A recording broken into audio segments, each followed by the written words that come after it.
Part 15. Ngunit nang maalala niya na maari palang makasama sa kanyang ipinagbubuntis. Kapag sobrang nagagalit siya ay pinilit niyang pakalmain ang kanyang sarili at pilit na kinontrol ang kanyang galit maging ang init ng ulo niya. Kung gusto mo talagang pahiramin ka ulit ng pera ay bayaran mo muna ang mga inutang mo nitong mga nakaraang taon at tayo mag-usap muli. Sabi niya, matuto naman kayong magbayad pagkatapos ay hihiram na naman kayo. Dagdag pa niya, dahil sa kanyang mga sinabi ay bigla ring umahan ang galit ni Henry sa kanyang anak. Ani, napakawalang utang na loob mo. Anak ba talaga kita ha? Napakayaman ng asawa mo at napakarami niyang pera. Ilang milyon ang kinikita ng kumpanya niya sa isang araw. Masama ba na humingi ako sa kanya ng 10 milyon? Tanong nito, mas lalo pang napakuyom ang mga kamay ni Ani dahil sa sinabi nito. Kayang-kaya niyang ibili ako ng mahahilang kotse at mansyon bilang regalo o kaya ay bigyan niya na lang ako ng pera. Siyempre gusto ko rin namang mamuhay ng maayos Ani, isa pa ay hindi niya naman ikahihirap iyon diba? Bilang pasasalamat na rin niya sa akin na naging asawa niya ang mahal kong anak. Dagdag pa nito, pinilit niyang kontrolin ang kanyang init ng ulo ngunit sadyang nakaka-high blood talaga ito. Henry, may lakas ka pa talagang sabihin ang mga iyang ngayon pagkatapos kang bigyan ng ilang beses ni Lucas ng napakalaking halaga nitong nakaraang taon. Ang mga perang iyon ay sapat na pangbaylang mamahaling sasakyan at mansyon na sinasabi mo pero ano? Dahil sa katigasan ng ulo mo ay inubos mo lang sa sugal. Galit na Yuzel niya. Sinesguro ko na wala ka nang makukuha sa kanya mula ngayon. At wala nang silbi pa na tawagan mo pa ako ulit dahil wala akong pera. Dagdag pa niya bago niya tuluyang ibinaba ang tawag. Dahil sa galit niya ay halos hingal na hingal siya pagkatapos niyang kausapin ito. Napasandal siya sa sofa at napapikit na lang bigla. Napakalakas talaga ng loob ng kanyang ama na hiyumanging pera kay Lucas samantalang siya na asawa nito ay halos ayaw niyang gumastos sa pera nito. Bigla siyang napahilot sa kanyang sentido dahil sobrang sumasakit lang ang kanyang ulo dahil pagtawag nito. Ngunit ilang minuto lamang ang lumipas ay muli na namang nagring ang kanyang cellphone. Nang tingnan niya ito ay isang hindi pamilyar na numero ang tumatawag sa kanya kaya agad niyang pinatay ang tawag nito. Hindi niya ugaling sumagot ng tawag na hindi pamilyar sa kanya ang numero, isa pa ay hindi naman niya ipinamimigay ang kanyang number sa kung sino-sino kaya nagtataka siya kung sino ang tumatawag na iyon. Bigla tuloy niyang naisip ang biglaang pagtawag sa kanyang magaling na ama. Siguro ay may koneksyon ito at malamang sa malamang ay baka isang taong pinagkakautangan nito iyon at ibinigay na naman nito ang kanyang number katulad noon.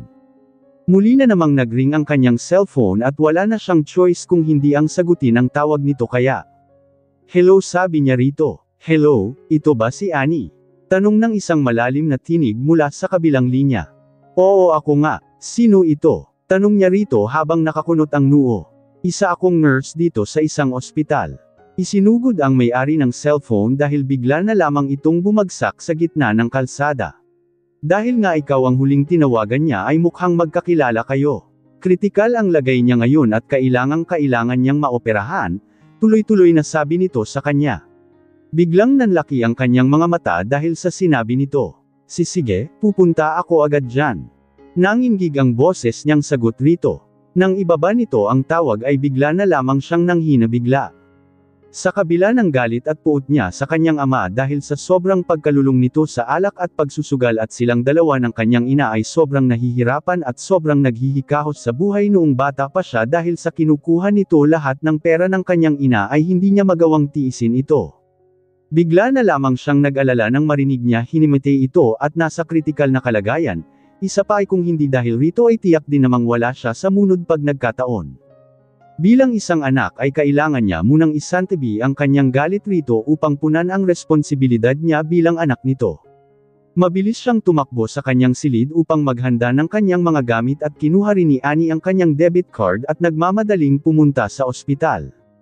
Pagkarating niya sa ospital ay kaagad siyang nagtanong kung may isinugod bang tao na ang pangalan ay Henry at kaagad naman nitong itinuro ang silid kung nasaan ito at pagpasok niya pa lang sa silid ay hindi na niya napigilan pa na hindi mapakuyom ng kanyang mga kamay dahil sa labi na galit nang makita niya ang itsura nito. Galit na galit siyang napatitig rito. Nakahiga ito sa kama ng ospital at naka-crossed ang kanyang mga paa at umiinom ng alak habang nanonood ng TV. Mukha naman itong relax at mukhang walang sakit. Nang makita nitong pumasok siya sa loob ay nanlalaki ang mga matang ibinaba ang bote ng alak at pagkatapos ay gumuhit ang ngiti sa labi. Mahal kong anak, kanina ka pa hinihintay ng iyong ama at sa wakas ay nandito ka na. Sabi nito sa kanya, napakakapal talaga ng mukha niyo. Halos magliwatan ang ugat niya sa kanyang noo dahil sa labis ng galit. Anong klaseng pag-uugali mayroon kayo? Mukha naman kayong walang sakit. Dagdag niya na nakakuyom ang mga kamay habang nagngit-ngit sa galit. Tuldok. Mabilis nitong hinawakan ang dibdib nito at umarteng hindi makahinga pagkatapos ay nagpapawang tumingin sa kanya. Sobrang sakit ng dibdib ko. Ang puso ko, naninikip. Tawagin mo ang doktor. Sabi nito ngunit napairap lamang siya. Pwede ba, tumigil na kayo sa ping-arte, sabi niya at pilit na kinalma ang kanyang sarili. Dahil okay ka naman pala ay aalis na ako, sabi niya rito at pagkatapos ay tinalikuran na ito. Ayaw na niyang manatili pa doon kahit na ilang minuto lang dahil sa sobrang inis niya. Diretso siyang lumabas ng pinto, ngunit pagbukas niya pa lang ng pinto ay may ilang matitipuno ng lalaki ang nasa pinto at nag-uunat na ng kanilang mga kamay at hamarang sa daraanan niya. Ang nasa pinto at nag-uunat na ng kanilang mga kamay at hamarang sa daraanan niya. Anong ibig sabihin nito? Galit na nilinggan niya ang kanyang ama, umaasa na masasagot nito ang tanong niya. Nakakuyom pa rin ang mga kamay niya. Biglang ibinuko nito ang mga kamay nito at akmang yayakapin sana siya ngunit mabilis siyang umatras kaya tumigil ito sa paglapit sa kanya at pagkatapos ay isang ngiti ang unti-unting sumili sa mga labi nito. Ani sa totoo lang ay ayaw ko sanang mangyari ito pero wala na akong magagawa pa. May utang ako, pwede mo ba akong tulungan na bayaran ang tangko na ito? Tanong nito sa kanya. Natuto na siya sa mga nakalipas na taon. Hindi na siya magpapadala sa pag-arte nito at pagpapaawa sa kanya. Hindi na niya ito paniniwalaan pa dahil alam niya na kapag nanghiram ito ng pera ay kung saan-saan lang nila idinadala ang pera at kung saan-saan ito dumadayo para makipagsugal. Hindi rin ito nagpapahinga na hindi mag-inom sa isang araw hanggang sa sobra na itong malasing at ni hindi man lang nito inisip ang buhay nila ng kanyang ina. Makasarili ito at ang tanging bisyo lamang nito ang mahalaga rito. Anak, kahit na marami akong pagkakamali sa iyo nitong nakalipas na mga taon ay tatay mo pa rin ako. Sobrang hirap na hirap ngayon ang tatay huwag mo naman sana akong tiisin sa pagkakataong ito, sabi nito sa kanya. Umismid si Annie at pagkatapos ay gusto niyang matawa sa sinabi nito, punangin siya rito na may malamig na ngiti sa kanyang labi. Ngayon ay nasasabi mong ama kita, sabi niya rito at pagkatapos ay pilit na kinakalma ang kanyang sarili. Tanungin mo nga ang sarili mo kung simula noong ipinanganak ako ay nagpakama ka ba sa akin kahit na sa loob lamang ng isang araw. Naisip mo ba, napakuyom palalo ang mga kamay niya. Noong may sakit ako, nasaan ka? Noong nagkasakit si nanay dahil sa sobrang pagod niya at nawala ng malay sa bahay, nasaan ka? Noong hinahabol kami ni nanay ng kolektor sa lendang na pinag-utangang muna kinailangan pa naming magtago sa mga daan para lang hindi kami makilala ng mga pinagkautangan mo, nasaan ka? Nasaan ka ng mga panahong iyon? Ni anino mo hindi ko nakita? Bakit hindi mo naisip noon na may anak ka pala at asawa? Bakit hindi mo man lang naisip kung paano kami nabuhay ni nanay habang abala ka sa pagbibisyo mo ha? Puno ng sakit na tanong niya rito. Ang dami niyang gustong itanong rito, ang dami niyang gustong ismubat rito ngunit hindi niya maisa-isa ang mga iyon. Ang dami niyang sama ng loob rito nitong mga nakalipas na taon. Kahit na pilit niyang kinokontrol ang kanyang emosyon ay hindi niya pa rin maiwasan na hindi umahan ang galit rito. Dahil sa pakikipagtalo rito ay muli na naman niyang naalala ang mga araw na sobrang nahihirapan sila ng kanyang ina mula sa pagtatago ng mula sa mga taong pinagkakautangan ng kanyang ama at hindi niya maiwasang mas lalo pang magalit rito. Kung tutuusin ay ayaw niya na sanang maalala pa ang mga iyong ngunit dahil rito ay naalala na naman niya, ang mga araw na iyon at hindi niya maiwasang hindi manginig sa labis na galit. Ani, ako pa rin ang tatay mo no gusto mano ba talaga nasaktan ako ng mga taong? Bago pa man ito matapos ang sasabihin nito ay mabilis niyang pinutol ito. Pwede ba, tumigil na kayo sa kartihan niyo nito. Wala kayong mapapala sa akin. Sabi niya habang nakatitig sa mga mata nito. Sinabi niya iyon para matapos na dahil wala talaga itong makukuha sa kanya. Nang matapos niyang sabihin iyon ay tumalikod siya at hinarap naman ang mga taong nakaharang sa pinto ng silid na iyon. Pwede bang umalis na kayo sa daraanan ko dahil gusto ko nang umuwi? Sabi niya sa mga ito nang hindi man lang kumukurap ngunit hindi tuminag ang mga ito kaya muli niyang nilingan ang magaling niyang ama. Pwede bang paalisan niyo na sila? Inis na sabi niya rito. Nagyuko lamang ng ulo ito at pagkatapos ay nagsalita. Hindi ko sila kayang utusan dahil hindi ko naman sila mga tauhan. Hindi sila susunod sa akin kahit na ilang beses ko pa silang utusan. Sabi nito sa kanya. Agad namang napakunot ang kanyang noo dahil sa sinabi nito. Sino ang mga ito? Tanong niya Faito. Akala niya ay mga kakilala at kasabwat ng kanyang ama ang mga ito upang mapaniwala siya sa pag-arte nito at para magbigay na rin siya ng pera. Sila ang inutusan ng kanilang amo na singilin ako, sagot nito sa kanya. Napakuyom ang kanyang mga kamay at halos nanginginig na siya sa sobrang galit habang nakatitig rito. Ilan pang sandali ay bigla na lamang may pumasok na isang lalaking nakasuot ng itim na Americana, itim na sapatos at may hawak na sigarilyo sa kamay. Huminto ito sa mismong harapan niya at pagkatapos ay nagbuga ng usok kaya bigla na lamang siya napatikip sa kanyang bibig. Hero o ikaw ba si Annie? Ang anak ni Henry. Tanong nito sa magaspang latinig. Hindi ako, mabilis niyang sagot upang itanggi ang kanyang pagkakakilanlan bilang anak nito. Sabi nito kasabay ng pag-iling. Lumapit ito sa kanya at pagkatapos ay maigi siya nitong pinagmasdan. Halos pigil ni Annie ang kanyang paghinga ng mga oras na iyon. Hindi ako makapaniwala na ang katulad ni Henry na mukha ng matanda ay makakapag-anak ng isang napakagandang babae. Sabi nito na may halong panunuya ang tinig. Nang marinig naman ni Henry ang sinabi nito ay bigla na lamang niyang naikuyom ang kanyang mga kamay dahil sa galit. Uulitin ko. Hindi ko kilala ang matandang yan, nagkamali lang ako nang napasukang silid. Muling saad niya at pagkatapos ay tumitig sa lalaking nasa harap niya ng mga oras na iyon. Kaya kung pwede lang ay paalisin muna ang mga kasama mo dahil gusto ko nang umuwi. Hindi ko akalaing napakatigas pala ng ulo ng anak mo Henry. Sabi nito at pagkatapos ay nginitian siya at umalis sa harapan niya. Nang makita niyang lumabas na ito ay sumunod din siyang humakbang upang lumabas na sana ngunit muli na naman siyang hiniranggan ng dalawang lalaki sa pinto. Ano bang problema niyo ha? Sinabi nang wala akong pera at hindi ko kilala ang taong yan, inis na sabi niya sa mga ito. Pasensya na pero wala akong pakialam. Sumusunod lang kami sa utos sa amin. May utang sa amo namin ang iyong ama at hindi niya kayang bayaran ito kaya ikaw na lang ang pag-asa niya. Kapag binayaran mo kaagad ang utang niya ay palalabasin ka namin kaagad rito sa silid na ito, tuloy-tuloy na sabi nito sa kanya. Wala nga akong pera, pagmagatigas ni Annie at hindi nagpakita ng kahit na anumang pagkatakot rito.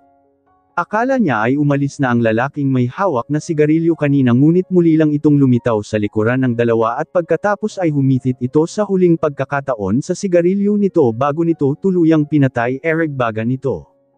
Pagkatapos ay tumingin sa kanya. Kung ako sa'yo hiha ay bayaran mo na lang ang pera para wala ng gulo pa, pero kung ayaw mo naman. Tumigil ito at biglang nagbago ang ekspresyon nito at nakakatakot itong tumingin sa kanya na halos magtayuan pa ang mga balahibo niya. Hindi mo magugustuhan kung ano ang mangyayari, pagpapatuloy nito. Kahit na nakaramdam siya ng takot ay hindi siya nag-iwas ng tingin rito ni Mapakita ng kahit na kaunting takot man lang sa kanyang mukha. Napakuyom lamang siya ng kanyang mga kamay at malamig na sinalubong ang mga mata nito. Kahit na may pera ako ay hindi ko babayaran ang utang niya. Naintindihan mo ba? Taas noo niyang sagot rito. Ganon ba? Sabi ng lalaki at pagkatapos ay ngumisi. Hawakan niyo siya, utos nito sa dalawang lalaking nakaharang sa may pinto. Hindi nagtagal pagkatapos nitong utusan ng dalawa ay mabilis ng mga itong hinawakan ang magkabilang braso ni Annie at hindi siya makagalaw. Anong ginagawa niyo? Bitawan niyo ako. Sigaw niya sa mga ito at pilit na nagpupumiglas mula sa pagkakahawak ng mga ito. Dahil sa sobrang higpit ng pagkakahawak ng mga ito sa kanyang mga kamay ay namumnala na ang mga ito. Nang makita ng kanyang ama ang ginagawa ng mga ito sa kanya ay mabilis itong nagtanong sa lalaki.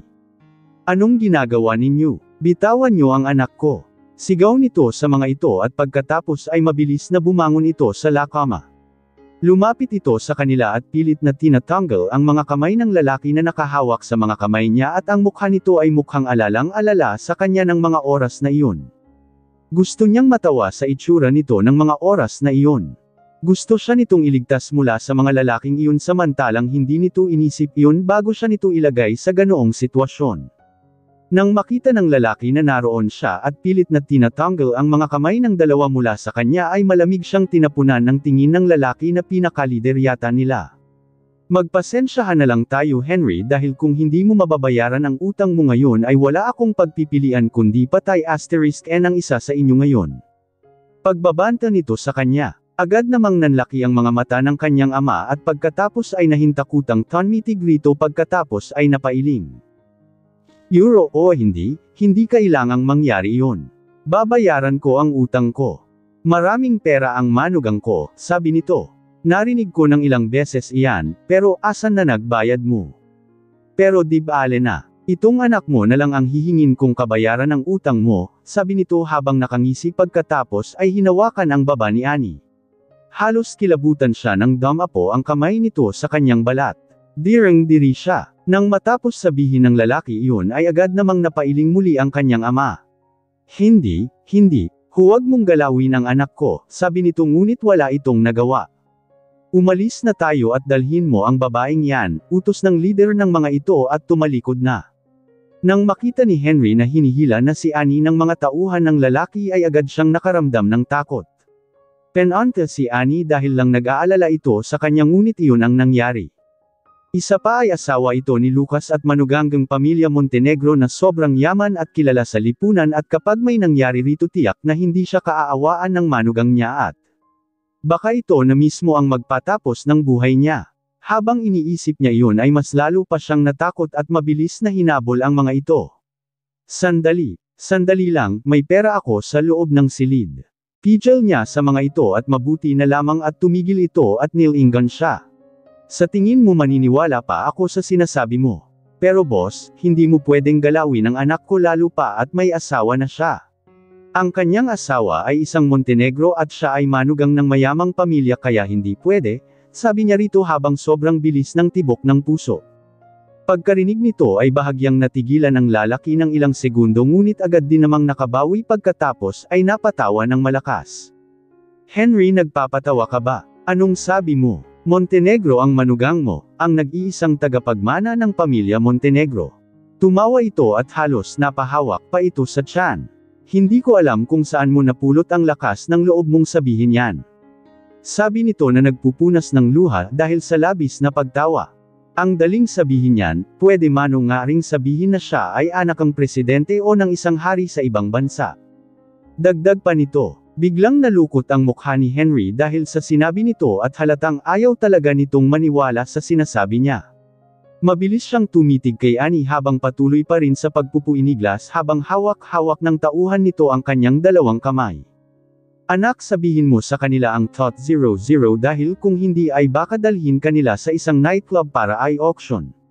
Sabi nito sa kanya na labis ang pag-aalala ang mukha. Bigla naman niyang nilingan ang pinaka-boss ng mga ito at pagkatapos ay nanlalaki ang mga matang napatitig rito. Labag sa batas ang gagawin yun iyon. Wala kang karapatan na ibenta ako dahil may sarili akong buhay.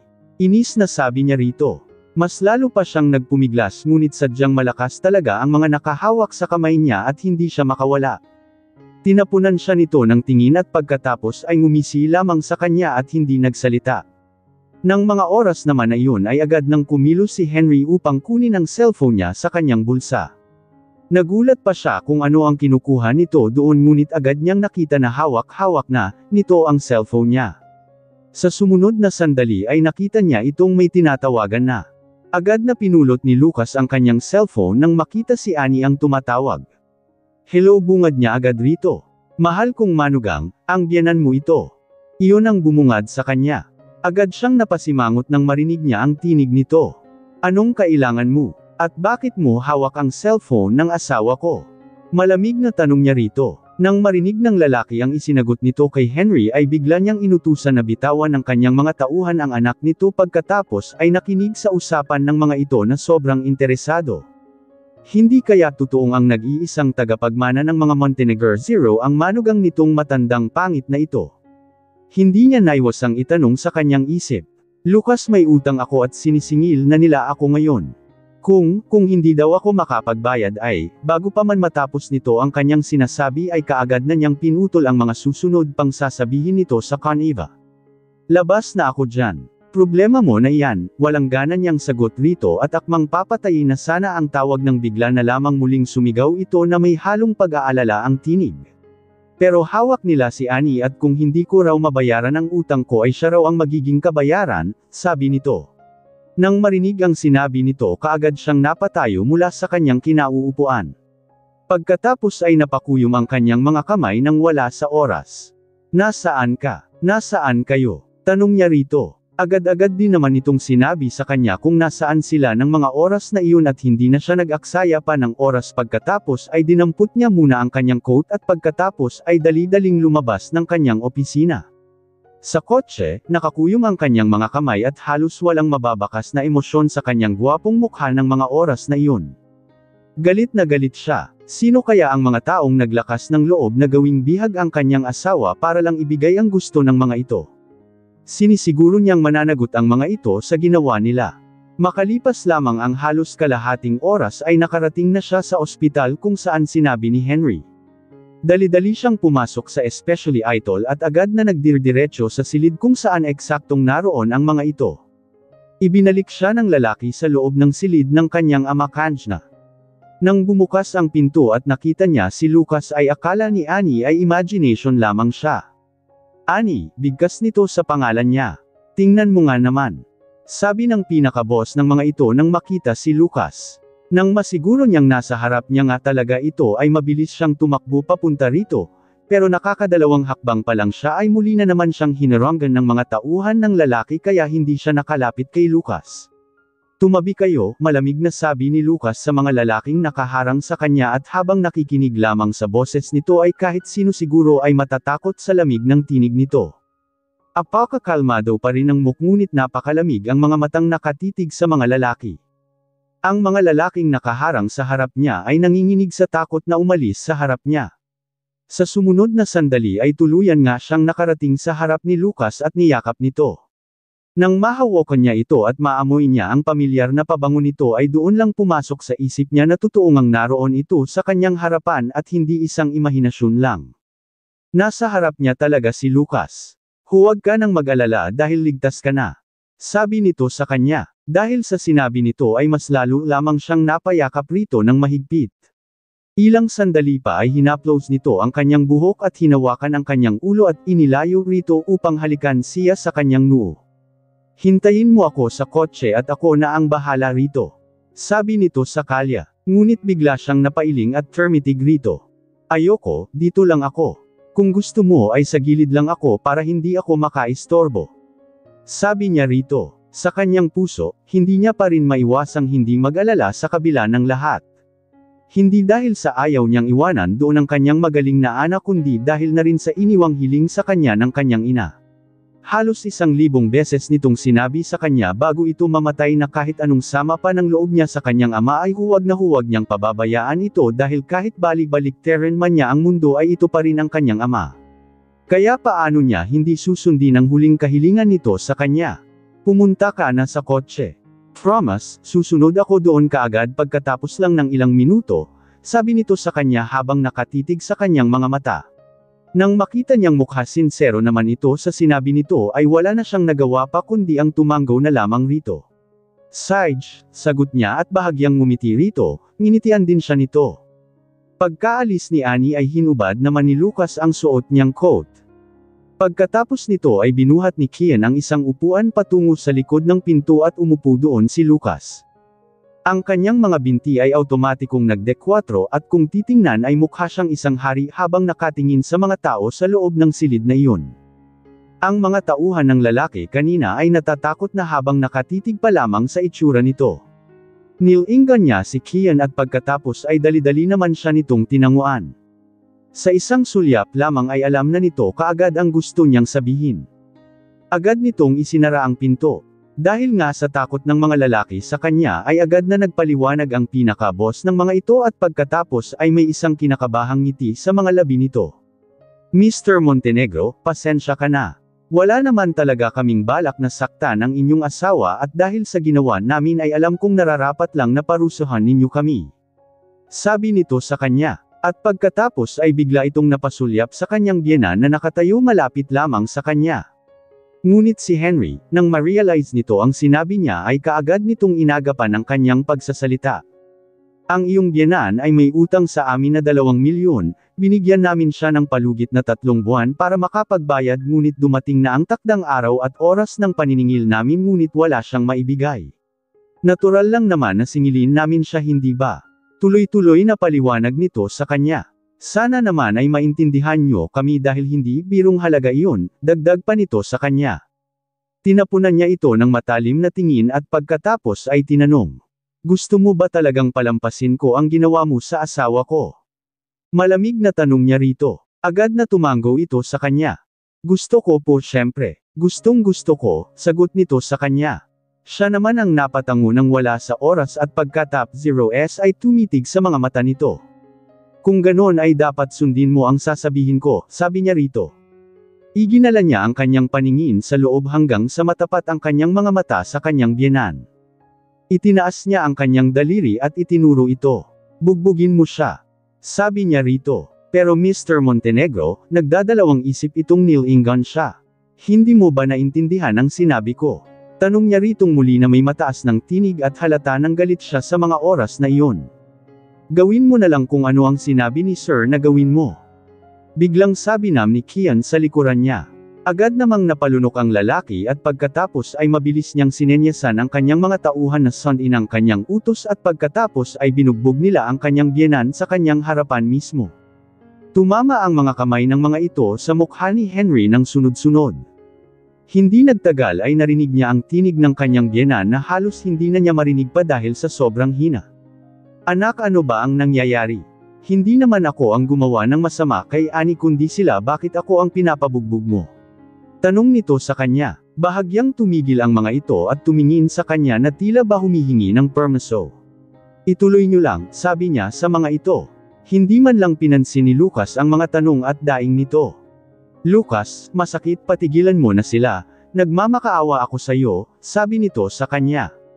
Eksaktong pagkatapos ng 5 minuto ay sumigaw siya na huminto na ang inga ito.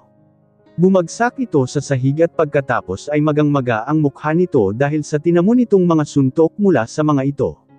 Nakita niyang tumulo ang isang butil ng luha sa mga mata nito at tumitig sa kanya. Anak, mukhang nagkamali ka, bulong nito sa kanya. Tumayo siya pagkatapos ay malamig na tumitig rito. Kung hindi dahil kay Annie ay sinisiguro ko na magiging lantang gulay ka rito mismo at kahit siguro mawalan ka ng buhay ay wala akong pakialam. Malamig na sabi niya, Euro, dahil kahit na papano ay ikaw pa rin ang ama ni Annie kaya kahit papano ay kailangan ko pa ring maawa sa'yo. Dagdag pa niya rito, akala mo hindi ko alam kung sino ang nagpapunta sa kanya rito ngayon. Pero palalampasan ko ang ginawa mong ito ngayon. Tandaan mo Henry, babayaran ko ang utang mo ngayon at kung sakaling ulitin mo pa ito ng 1 beses na idadamay mo si Annie ay baka ako na mismo ang magpalibing sayo. Sabi ng hindi kumukurap rito. Naiintindihan ba? Ilang beses itong tumanggaw sa kanya at pagkatapos ay napaiyak. Oo, zero. Naiintindihan ko ng malinaw ang sinabi mo.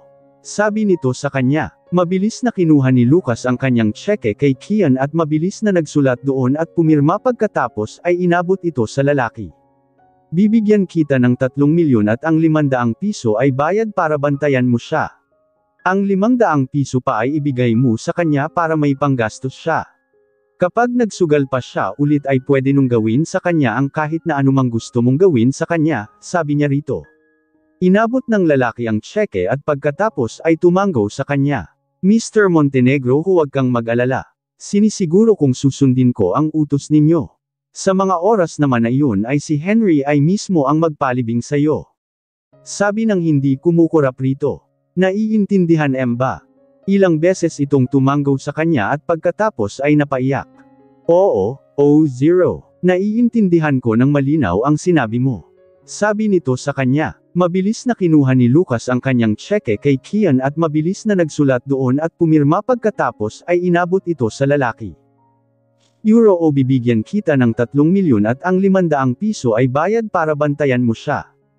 Ang 500 piso pa ay ibigay mo sa kanya para may panggastos siya.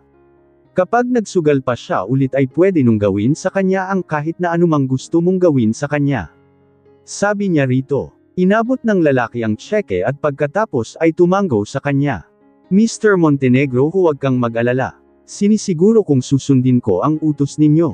Sa mga oras naman na iyon ay si Henry ay takot na takot habang nakikinig sa usapan ng mga ito. Pawis na rin siya sa labis na takot ng mga oras na iyon. Hindi nagsalita si Lucas ngunit mabilis niyang hinayla ang kamay ng lalaki at ibinalibag sa pader. Tumama ang balikat nito sa matigas na pader at biglang umalangaw-ngaw sa loob ang pagdaing nito dahil sa labis na sakit. Yan ang napala mo sa ginawa mo sa asawa ko, malamig na sabi niya rito bago tuluyang tinalikuran ang mga ito.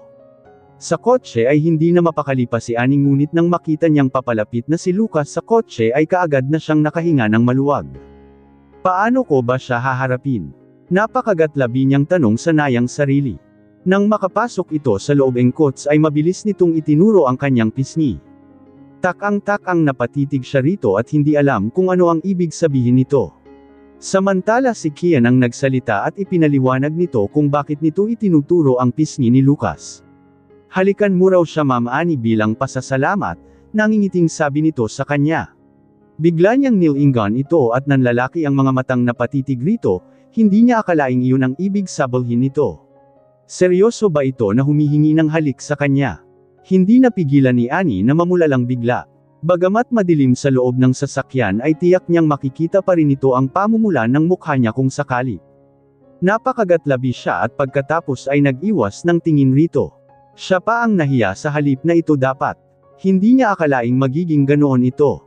Samantala naman ay malamig na tinapunan ng tingin ni Lucas si Kian dahil sa pagsasabi niya kay Annie ng gusto niyang mangyari. Sa takot naman nito ay mabilis na nag-iwas ng tingin at inisikaso na lamang ang pagpapaandar ng sasakyan upang makaalis na sila ng tuluyan doon ngunit nang maalala niya na may mga kasama nga pala silang mga bodyguard ay nilingan niya ang mga ito. Pumunta na kayo sa isang kotse, narinig niyang utos ni Kian sa mga bodyguard na kasama ni Lucas na nagpunta doon. Nang marinig niya ito ay mas lalo lamang nahiya si Annie. Nang makita niyang wala na nga ang mga ito at hindi rin naman nakatingin si Kian ay mabilis siyang lumapit kay Lucas upang halikan ito sa pisngi katulad ng sinabi nito ngunit bigla na lamang itong humarap kaya sa labi nito damapo ang kanyang mga labi. Nanlalaki ang mga mata niyang napatitig rito at tila napapasong inilayo ang sarili rito. Hindi niya akalaing gagawin nito iyon at pagkatapos ay naalala niya ang tingin nito na tila batuwang-tuwa pa sa ginawa. Nakakainis talaga ito. Ano ba talagang iniisip nito? Nagsumiksik siya sa gilid ng kotse at pagkatapos ay tahimik na tumano sa labas ng bintana. Samantala ay ngumiti naman ng matamis si Lucas dahil sa kanyang ginawa. Pwede na ba tayong mag-usap? Namumula ang mukhang tanong niya kay Lucas. Medyo nanginginig rin ang kanyang boses at tila ba kinakabahan, pakiramdam niya tuloy ay bago pa lang sila.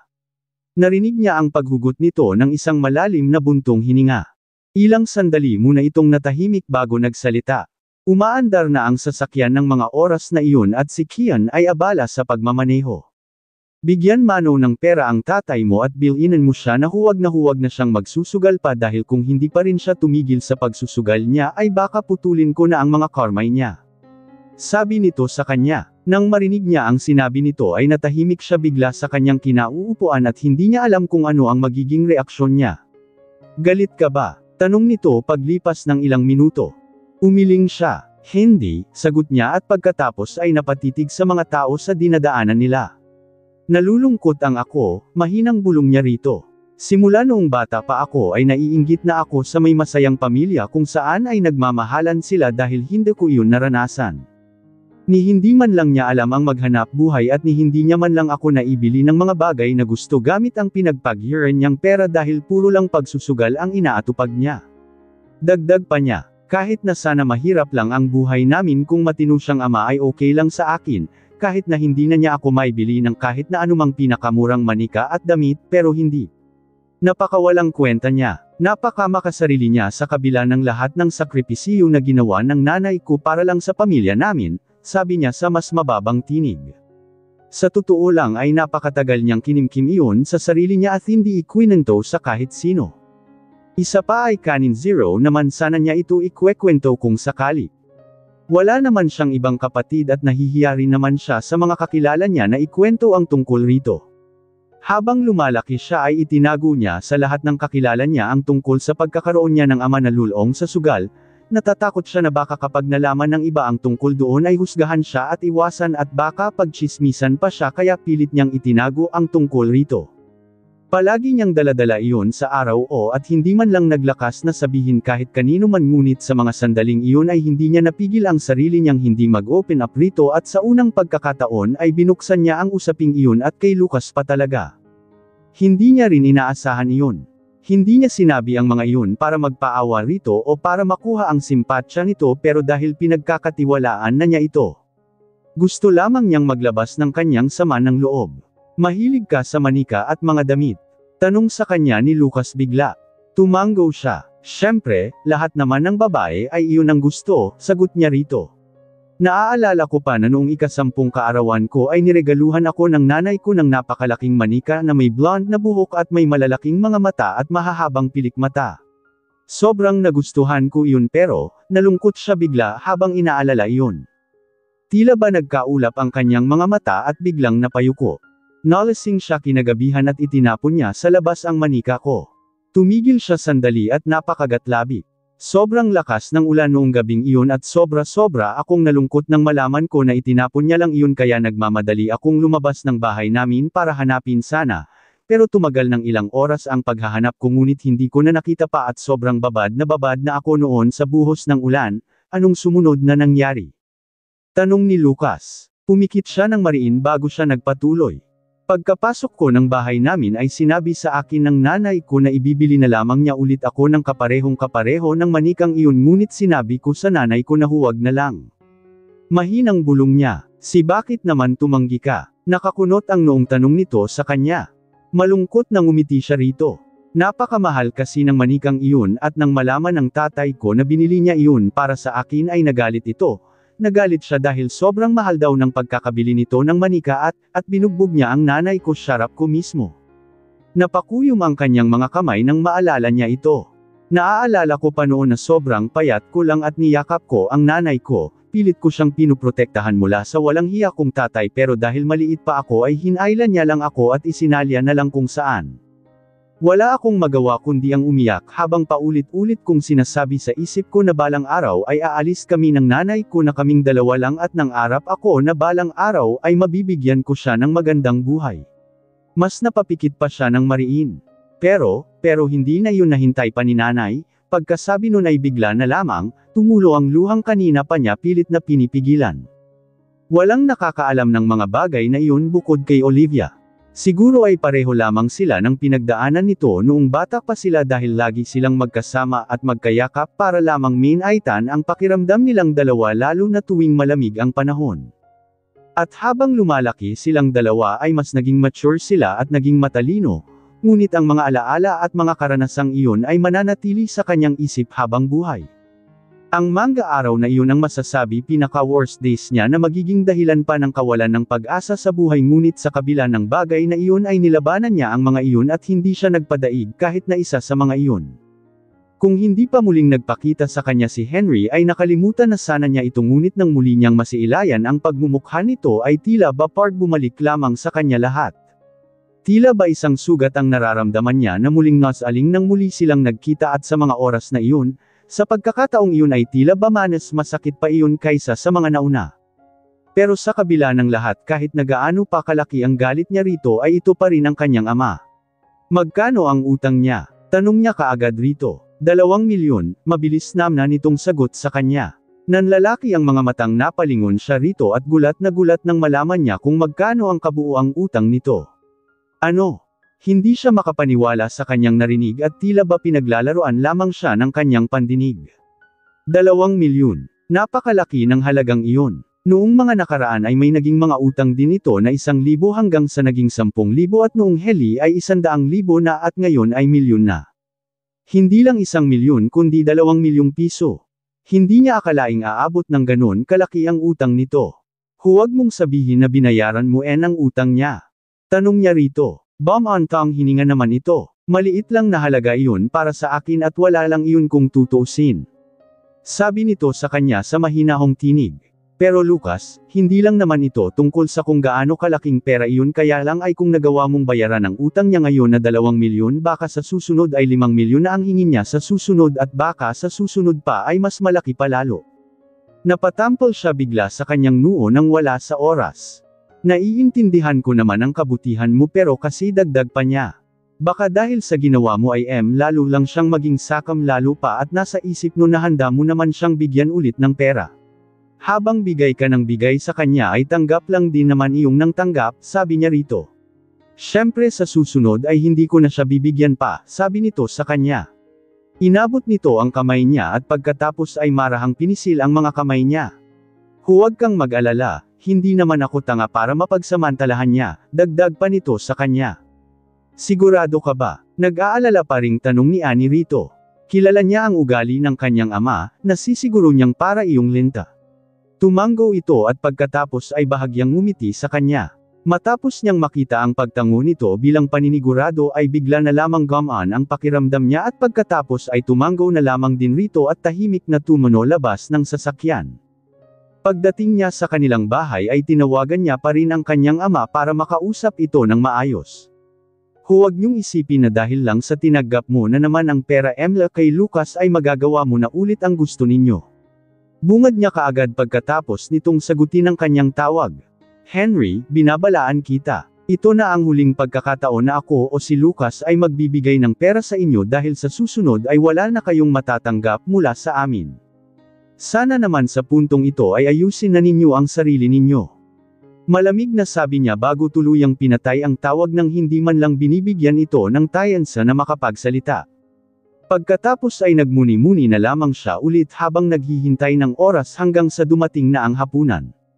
Kumain lang siya at pagkatapos kumain ay umakyat siya sa kanyang silid upang maligo. Habang naligo siya ay naligo naman si Lucas sa kabilang silid. Nang makalabas siya at pagkatapos magbihis ng pantulog ay bigla na lamang tumunog ang cellphone ni Lucas na nakapatong sa drawer. Iniwan ito yun doon dahil nag-charge ito. At dahil nga may tumatawag ay agad niyang nakita kung sino ang tumatawag kay Lucas. Nang makita niya kung sino ay kaagad siyang natulos mula sa kanyang kinatatayuan at napatigil siya bigla sa ginagawa niyang pagpupunas ng basa niyang buhok. Nang mamatay ang tawag ay bigla ring tumunog ito kaagad at pagkatapos ay biglang nag-flash sa screen ang isang text message. Lucas, hindi mo ba ako maalala? Hindi pa rin gumagaling ang kamay ko at kapag hindi ka dumating ngayon ay sasaktan ko na naman ulit ang sarili ko hanggang sa maubusan na ako ng dugo at manatay na lang rito. Sabi nito sa text message. Akala niya ay iyon lang ang text nito ngunit muling tumunog na naman ito. Lucas, miss na kita, iyon ang nakalagay sa pangalawang text na natanggap ni Lucas mula kay Trisha. Alam niya na kaagad na napakahirap para rito ang kalimutan si Lucas. Sa sandaling iyon ay bigla niyang narinig ang mga yabag na papalapit sa pinto. Natitiyak niyang si Lucas na iyon at pagkatapos ay tumalikod na animoy kalalabas lamang niya sa banyo at walang kaalam-alam bumukas na nga ang pinto at kaagad niyang nakita na dumiretso ito sa cellphone nito at ng mga oras na iyon ay bigla na lamang lumakas ang tibok ng puso ni Annie. Doon siya napatanong sa isip niya, pupuntahan ba nito si Trisha? Makakaya ba nitong tiisin ito?